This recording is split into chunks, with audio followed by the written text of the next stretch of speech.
I'm adding canless recessed lighting to our unfinished basement in an area that'll eventually become a makerspace. My lights are on a 15 amp circuit and therefore I'm using 14 gauge Romex wire, and I've got a video I'll link in the description if you need a refresher on what the different types of Romex are and when to use them. To connect your Romex to your lights, be super careful and use a utility knife to make a cut through the first 6 inches or so of the Romex jacket, like this. Again, super careful. Remove the jacket flap and the brown paper. Then strip about a ½ inch of insulation from the black and white wires in your Romex.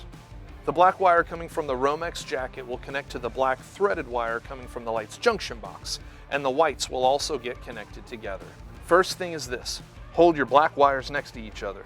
Position the stranded wire from the light box an 1/8 inch higher than the solid core Romex wire, like this. The reason for this is that the stranded wire will end up wrapping around the solid core Romex wire. When positioned, turn the nut until it gets super tight. Then I like to give each wire a firm pull to make sure they're not going anywhere. If they're tight, add some security to the connection by continuing to turn the nut until the wires make a couple additional turns around each other. You'll do the same with the white wires. Position the threaded wire from the light box an 1/8 inch higher than the solid core Romex wire. Add the wire nut and turn until tight. Give the wires a pull to ensure a strong connection, and then give it a few more turns. I connect my ground wires in a similar fashion. Stranded wire isn't like the more rigid Romex, so you can't simply wrap it around itself and call it good with your ground wires here. You need a connector of some sort to ensure a strong connection. Now all 3 wires have a secure connection from switch to light.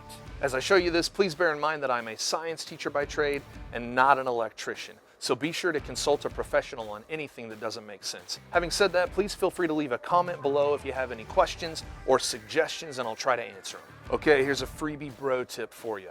There's a better way that is much easier to connect the stranded wire from the light to the solid Romex wire. Allow me to introduce to you the Lever Nut by Wago. These things have literally changed the game. The Wago Lever Nut can connect solid and stranded wire, and it's super easy.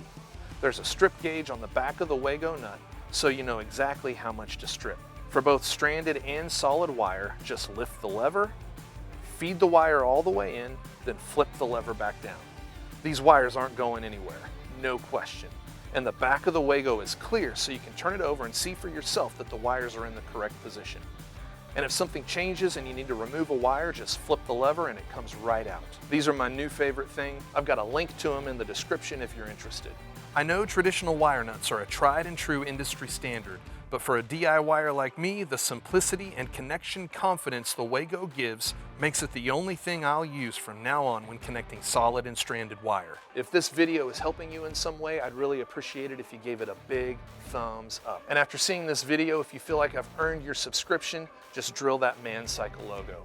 Thank you so much for watching. We'll see you next time.